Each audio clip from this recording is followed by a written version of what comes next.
ॐ शान्ताकारं भुजगशयनं पद्मनाभं सुरेशं विश्वाधारं गगनसदृशं मेघवर्णं शुभाङ्गं लक्ष्मीकान्तं कमलनयनं योगिभिर्ध्यानगम्यं वन्दे विष्णुं भवैरं सर्वलोकैकनाथं।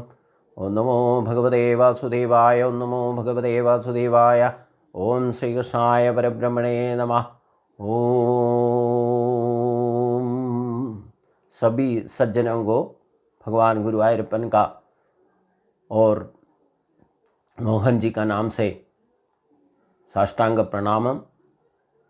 हम आज एक महत्व यज्ञ या गीता ज्ञान यज्ञ मोहन जी का आशीर्वाद से शुभारंभ करते हैं, इसलिए उनका आशीर्वाद के लिए हम लोग सभी मिलकर प्रार्थना करते हैं। उनका ही प्रचोदन से ये शुभारंभ करने का एक मौका मिला है, इसलिए हमारा ज़िंदगी आसानी से बिताने के लिए भी हमें ये शरीर छोड़ करके भगवान के पास जाने का योग्यता बनने के लिए भगवान ने जो कुछ भी मार्गदर्शन गीता शास्त्र के अनुसार दिया है उसी का पूरा करने का हम मिलकर के कोशिश करेंगे। हम भगवान ने जो कुछ भी बताया उसको अपना मर्जी से व्याख्यान कर करके करने का कोशिश कभी नहीं करेंगे। भगवान ने जो कुछ भी जो सदुद्देश्य से सददर्शन के लिए जो गीता का उपदेश दिया है उसको हमारा जिंदगी में संसार बंधन का वजह से हम ठीक तरह से उसको मालूम नहीं करने का कोशिश भी नहीं करता है। मौका मिलता है, भगवान ने 5000 साल पहले बताया हुआ इस शास्त्र अर्जुन को प्रयोजन हुआ तो हर मनुष्य को इसको आगे भी जिंदगी आसानी बनाने का मार्गदर्शन उसी से मिलता है। केवल अर्जुन को उपदेश नहीं दिया है, मनुष्याय प्रतिबोधितां भगवता नारायणेन स्वयं व्यासेन गृहीतां पुराणमुनिनां मध्ये महाभारतम् अद्वैतामृतवर्षिणीं भगवतीम् अष्टादशाध्यायिनीं अम्बत्वामनुसन्धनामि भगवद्गीते भवद्देशिनी। मातृभाषा का रूप में या गीता में परमा विद्या ब्रह्मरूप न संशया ये महात्म्य में भगवान ने बताया है। इसलिए वो भगवान ने खुद हमें मातृभाषा का रूप में एक एक मनुष्य को प्रतिबोधित करने के लिए व्यासंग द्वारा महाभारत का मध्य में 18 अध्याय में हमें बताया हुआ अमृतवर्षिणी अद्वैतामृतवर्षिणी जो कुछ भी उतना उसको अलंकार रूप से बताता है, उसका मतलब यह है हम सबसे पहले पढ़ने का विद्या ये गीता शास्त्र है। इसको ज़िंदगी हमारे आसानी से बिता सकता है और जब भी हम शरीर छोड़ करके जाने का अवसर आ जाता है तो आसानी से हम मृत्यु को हासिल कर सकते, हासिल करके भगवान का प्राप्त में जा सकता है। उसके लिए 18 अध्याय में जो कुछ भी योग बताया है, योग बोलने से क्या है, जो अप्राप्य से प्राप्यते इति योग। हमारा ही शरीर में मनुष्य शरीर में दैवीय संपत्ति का रूप में 18 शक्ति को सन्निवेश किया हुआ है भगवान को। इसके बारे में हमें कोई जानकारी नहीं है, इसलिए हमारा ही शरीर में धर्म का पक्ष में या अधर्म का पक्ष में अदैविक संपत्ति आसुरी संपत्ति बोल करके 50-50% शक्ति हमें सहेज भावना से सभी को दिया हुआ है। वो ब्राह्मण होने दो, क्षत्रिय होने दो, कोई पंडित होने दो, जो कुछ भी मनुष्य जन्म में आया है, स्त्री पुरुष होने दो, सभी को बराबर में या पक्षपात का बिना सभी को भगवान ने वरदान का रूप में दैविक संपत्ति और आसुरी संपत्ति का 50-50% दिया हुआ है। दैविक संपत्ति बोलने से 26 गुण दैविक संपत्ति है, जो दैविक गुण बोलते हैं। ये सभी का हमारे शरीर में ही अंतर्यामी के रूप में भगवान का अनुग्रह से हमारा एक एक शरीर में है। उसको ठीक तरह से हम संरक्षण करके उसका सोच विचार में या बोल चलन में या हमारा कर्मों में उसका प्रयोग करने से हमें कभी भी दुखी नहीं होने पड़ेगा।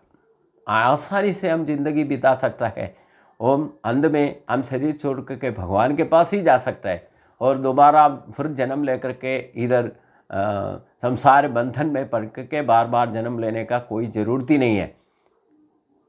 इसलिए भगवान ने खुद 6वां अध्याय में बताया है, जन्म कर्मज में दिव्यम एवं यो वेति तत्वदा त्यक्त्वा देहम पुनर्जन्म नैदि माम एदि सो अर्जुना।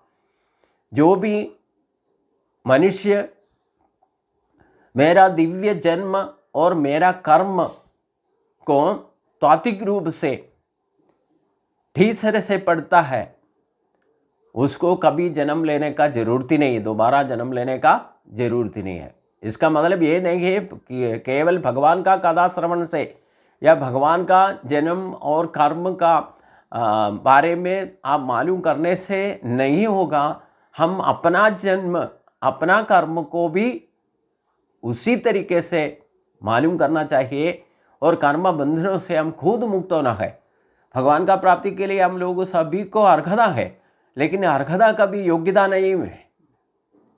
अर्हता को योग्यता में बदलने के लिए एक गीता शास्त्र को ठीक तरह से पढ़ करके हमारा जिंदगी में सोच विचार में हमारा कर्मों में उसको प्रयोग करना चाहिए। तभी तो वो अपना कल्चर का वजह से हमारा स्वभाव का अनुसार उसको हर एक आदमी को, आत्मा सभी का एक ही है, उसका शक्ति भी दैविक संपत्ति सभी को बराबर में बांटा हुआ है, लेकिन हमारा स्वभाव का कर्म वासन का वजह से, वासनों का वजह से हम अलग अलग कल्चर में अलग अलग स्वभाव में बदल जाता है। भाव में व्यत्यस्त रूप से हम जिंदगी बीतना पड़ता है।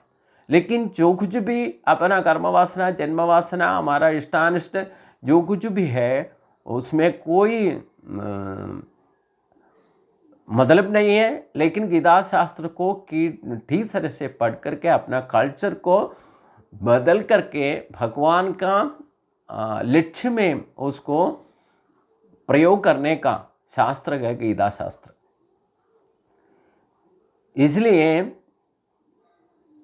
गीता शास्त्र को ठीक तरह से उसको मालूम करके हमारा जिंदगी को जो भी प्रारब्ध के वजह से हम लोग बार बार जन्म लेना पड़ता है, अभी भी हम मनुष्य जन्म में इधर आया है तो ये मौका तो मिला है ना अभी गीता शास्त्र को ठीक तरह से समझने का या उसका सोच विचार करने का ये मौका मोहन जी का वजह से हमें मिला है। इसको ठीक तरह से हम इसी को, ये अवसर को व्यर्थ नहीं करना चाहिए। यही मैं शुरुआत में सभी लोगों से प्रार्थना करता हूँ। ये मौका को कभी हम व्यर्थ भाव से लेना, श्रद्धा के रूप से इसको श्रद्धावान लभते ज्ञानम तत्पर संवेदेन्द्रिया ज्ञानम लत्वा पराम शांति आचरीणादि गच्छति, यही भगवान का वचन है। उसी अध्याय में भगवान ने बताया है, न कि ज्ञानेन सदृशं पवित्रमख विद्यते तल स्वयं योग संसतिम कालेन आत्मनि विन्दति। ये इस दुनिया में, इस वर्ल्ड में ज्ञान का जैसे पवित्र कोई भी संपत्ति या जो कुछ भी नहीं मिलेगा। ये ज्ञान गीता शास्त्र का ज्ञान है। इसको वेदों का उपनिषद को सारांश को गीता शास्त्र में भगवान ने साधारण बुद्धिशाली को, साधारण मनुष्य को समझने का कोशिश करने से उसको हमारा ग्राफिंग पावर, मेमोरी पावर, वो मनुष्य जन्म में जो विशेष बुद्धि बोला है, जो विवेचन शक्ति से हम उसको सोच विचार से हम उसको हमारा ज़िंदगी में, हमारा कर्मों में प्रयोग करने का मौका ये मिला है, इसलिए उसको पूरा करने का ये अवसर के लिए भगवान का और मोहन जी का आशीर्वाद के लिए हम प्रार्थना करते हुए ये यज्ञ को शुभारंभ करते हैं। सभी लोगों को साष्टांग प्रणाम करते हुए इसको शुरुआत करने का आप लोगों को भी आशीर्वाद हमें चाहिए, उसके लिए हम शुरुआत करने का अनुग्रह के लिए साष्टांग प्रणाम करके सभी को नमस्कार करते हैं। आगे इसको सोच समझ के पूरा ज्ञान सिद्धि हमें मिलने का आशीर्वाद